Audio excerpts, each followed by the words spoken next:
오늘 성경 말씀은 유다서 1장 3절에서 23절입니다. 이름은 그 사람을 대표하는 것입니다. 그러하기에 이름을 가볍게 짓는 사람은 없습니다. 나름대로 좋은 의미로 지으려고 합니다. 이런 이유로 훌륭한 사람의 이름으로 자녀의 이름을 짓는 경우가 있습니다. 반대로 사람들로부터 비난을 받는 사람의 이름으로 자녀의 이름을 짓는 사람은 없습니다. 한 예로 우리나라 역사에서 사람들로부터 비난받는 사람의 이름 중 하나가 이완용이 아닌가 생각합니다. 그래서 우리나라에서는 이 이완용이라는 이름은 거의 찾아볼 수 없습니다. 이런 모습은 유대인들도 마찬가지입니다. 유다라는 이름의 의미는 본래 찬양이라는 뜻으로 구약의 유다 지파에서 시작하여 좋은 이름의 대표격이었습니다. 그러나 가룟 유다 이후에 유다라는 이름으로 자녀의 이름을 짓는 사람은 거의 없다고 합니다. 그런데 여기 신약 성경의 한 책이 유다서라고 되어 있습니다. 그렇다면 이 유다는 도대체 누구일까요? 예수 그리스도의 종이요 야고보의 형제인 유다는 부르심을 받은 자 곧 하나님의 아버지 안에서 사랑을 얻고 예수 그리스도를 위하여 지키심을 받은 자들에게 편지하노라. 예수님은 12명의 제자들을 부르셨는데 그 12제자들 중에 가룟 유다 말고 또 한 명의 유다가 있었습니다. 곧 베드로라고도 이름을 주신 시몬과 그의 동생 안드레와 야고보와 요한과 빌립과 바돌로메와 마테와 도마와 알페오의 아들 야고보와 셀롯이라는 시몬과 야고보의 아들 유다와 예수를 파는 자들 가룟 유다라. 여기에 야고보의 아들 유다가 나옵니다. 혹자는 이 유다가 이 책의 저자라고 주장하기도 합니다. 그러나 그렇다면 관례를 따라 그는 자신을 사도 유다라고 말했을 것입니다. 그러나 1절에 보면 자기 자신을 야고보의 형제라고 밝히고 있습니다.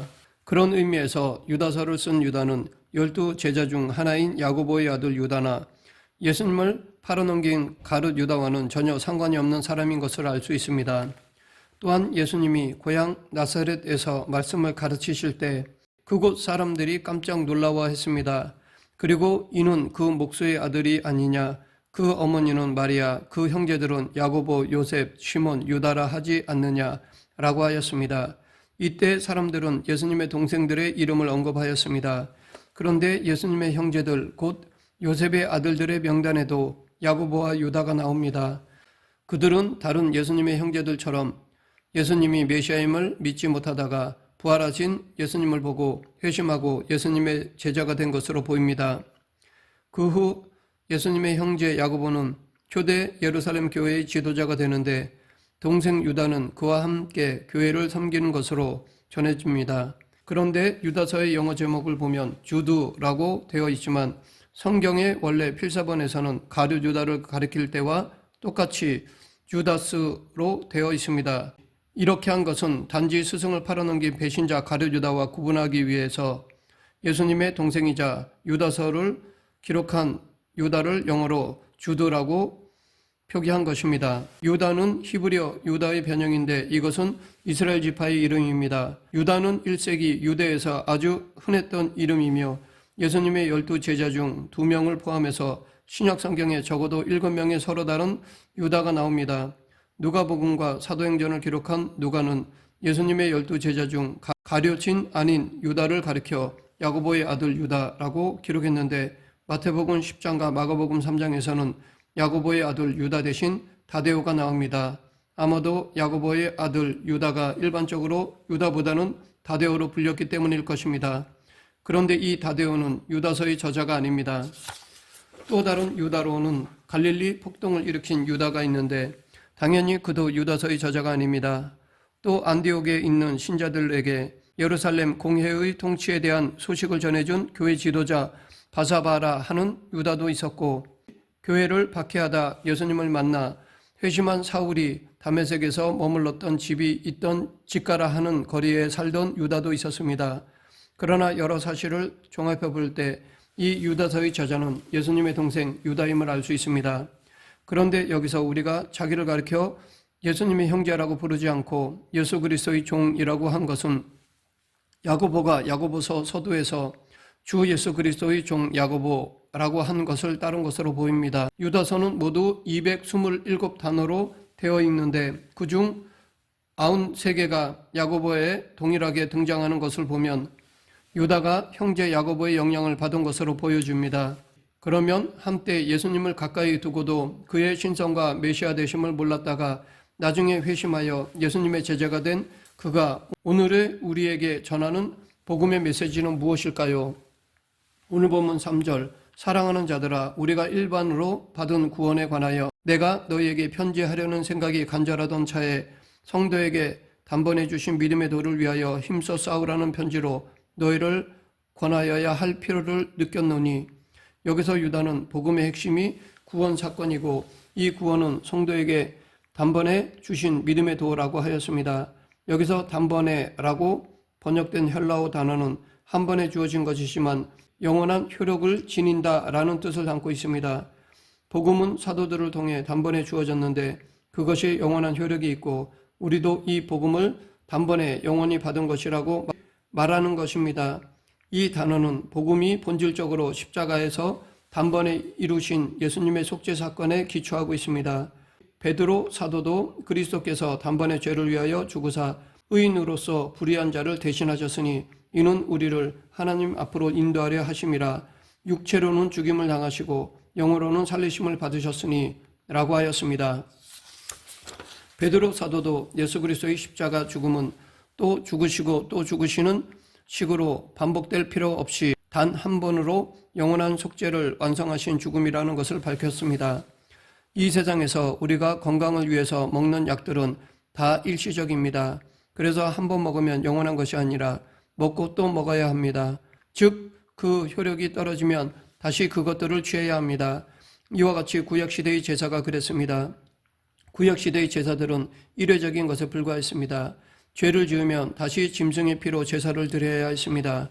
그러나 예수님이 십자가에서 자신의 거룩한 몸을 단번에 제물로 드리신 순간 구약시대 제사장들이 가져오던 모든 일회적인 은혜는 영원한 은혜로 바뀌었습니다.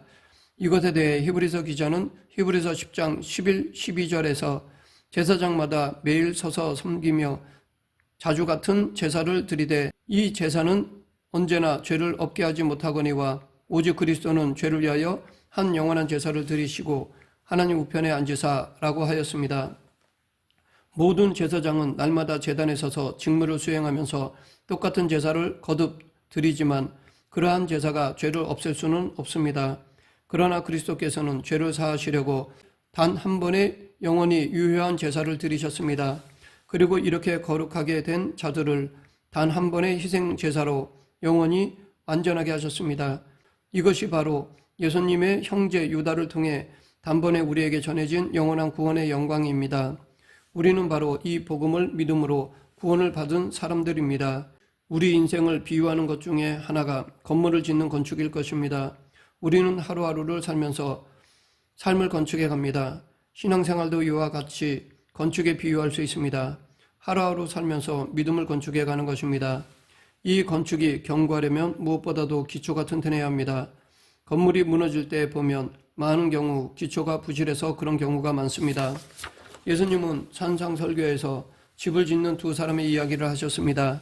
한 사람은 모래 위에, 다른 한 사람은 반석 위에 집을 짓습니다. 건축이 완성되고 보니까 두 집의 겉모습은 똑같았습니다. 그러나 비바람이 불고 창소가 나니까 두 집의 차이는 분명하게 드러났습니다. 모래 위에 지은 집은 아주 심하게 무너진 것에 비해 반석 위에 지은 집은 견고하게 버텼습니다. 그 차이는 기초의 차이입니다. 즉 어디에 기초를 두느냐입니다.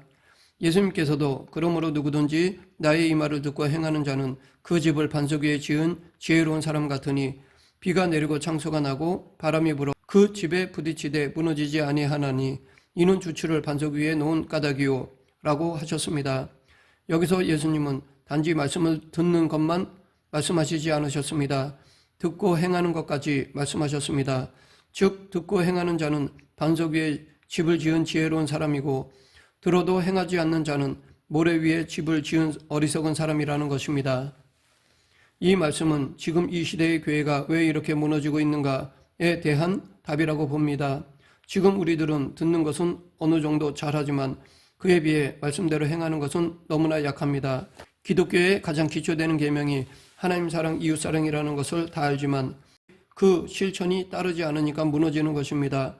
혹은 교회는 예수님이라는 기초 위에 세워져야 하는데, 즉 말씀이라는 반석 위에 세워져야 하는데 세상의 물질, 세상의 사상 위에 세우다 보니 무너지는 것입니다. 비록 겉은 화려한데 기초가 약하니까 무너져가는 것입니다. 그러하기에 오늘 본문 20, 21절에서 유다도 사랑하는 자들아 너희는 너희의 지극히 거룩한 믿음 위에 자신을 세우며 성령으로 기도하며 하나님의 사랑 안에서 자신을 지키며 영생에 이르도록 우리 주 예수 그리스도의 긍휼을 기다리라 라고 하였습니다. 유다는 초대교회 당시 복음을 받아들인 사람들의 믿음의 기초를 흔드는 거짓 교훈들이 교회 안에 들어오고 있었기 때문에 여기에 휘둘리지 않도록 거룩한 믿음 위에 자신을 세우라고 하였고 하나님의 사랑 안에서 자신을 지키라고 권면하였던 것입니다. 이 거짓 교훈을 전하는 사람들에 대해 4절에서 이는 가만히 들어온 사람 몇이 있음이라 그들은 옛적부터 이 판결을 받기로 미리 기록된 자니 경건하지 아니하여 우리 하나님의 은혜를 도리어 방탕한 것으로 바꾸고 홀로 하나이신 주제 곧 우리 주 예수 그리스도를 부인하는 자니라 라고 그들의 실체를 밝혔습니다. 여기서 말하는 가만히 들어온 사람들은 초대교회에 몰래 잔입한 영지주의자들과 율법 폐기론자들이었을 것으로 추정합니다. 이들은 크게 두 가지 잘못된 가르침을 전했는데 첫째는 구약의 여호와 하나님과 신약의 예수는 다르다라고 하여 예수님의 주님 되심을 부인하였습니다. 둘째는 예수 믿고 죄사함 받은 사람은 이제 용서받았으므로 아무렇게나 살아도 괜찮다라고 하였습니다. 유다는 이런 가르침을 용납한다면 결과적으로 그것은 우리 믿음의 거룩한 기초를 파괴하는 것이며 멸망으로 가는 길이라고 경고하였습니다. 예수님이 주님이시라면 그분이 우리 삶을 이끌어 가시도록 맡기는 것이 마땅합니다. 이제 우리는 예수님을 주로 고백한 거룩한 믿음 위에서 그리스도의 사랑과 긍휼을 붙들고 매일의 삶을 살아야 합니다. 이렇게 사는 것이 우리의 삶을 거룩한 믿음 위에 건축하는 것입니다. 이런 삶을 기독교 교리에서는 성화라고 부릅니다. 복음은 구원받고 죽어서 천국에 가도록 해주는 것만이 아니라 이 세상에서도 우리를 믿음 안에서 거룩하게 세우고 예수님을 닮아가도록 우리를 도와주신다는 것입니다. 단거리 경주에는 누가 더 빠르게 출발하느냐가 많은 영향을 줍니다. 그래서 100m 경기를 보면 출발 신호와 동시에 출발하려고 애를 씁니다. 그러다 보니 신호보다 먼저 출발하여 실격되기도 합니다.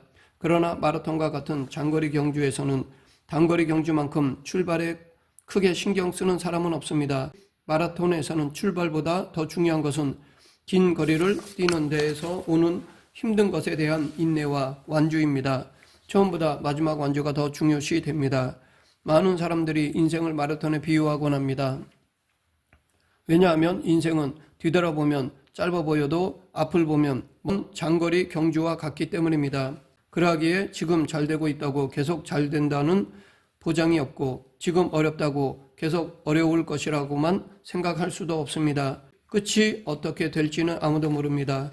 이런 이유로 인생이라는 마라톤에서는 처음보다는 끝이 더 중요하다고 생각하기도 합니다. 물론 매 순간순간의 과정을 잘해야 끝도 좋습니다. 우리는 매 순간 영육간에 최선과 열심을 다해야 할 것입니다. 그렇게 함으로 우리는 인생의 마라톤을 잘 완주해야 할 것입니다. 오늘 유다서 마지막 부분에서 유다는 이 편지를 받는 성도들에게 믿음의 마라톤을 잘 완주하도록 축복하고 있습니다. 능히 너희를 보호하사 거침이 없게 하시고 너희로 그 영광 앞에 흠이 없이 기쁨으로 서게 하실리 곧 우리 구주 홀로 하나이신 하나님께 우리 주 예수 그리스도로 말미암아 영광과 위엄과 권력과 권세가 영원 전부터 이제와 영원토록 있을지어다. 아멘. 주께서 연약한 우리를 보호해 주셔서 흠이 없도록 만져주시고 마침내 그 영광 앞에 기쁨으로 서게 해주신다는 것, 바로 이것이 모든 성도의 최종적인 소망입니다. 기독교 교리에서는 이것을 가리켜 영화라고 부릅니다. 물론 이것은 우리 힘으로 이루어낸 것이 아닙니다. 여기서 주어는 하나님이십니다.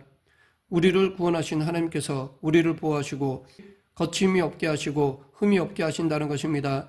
즉 우리의 구원의 시작이 그분의 은혜였던 것처럼 구원의 완성도 그분의 은혜로 말미암은 것입니다. 오늘 우리는 유다가 남긴 마지막 축복의 메시지를 생각해 보며 유다라는 같은 이름을 가진 두 사람의 최후를 생각해 보게 됩니다.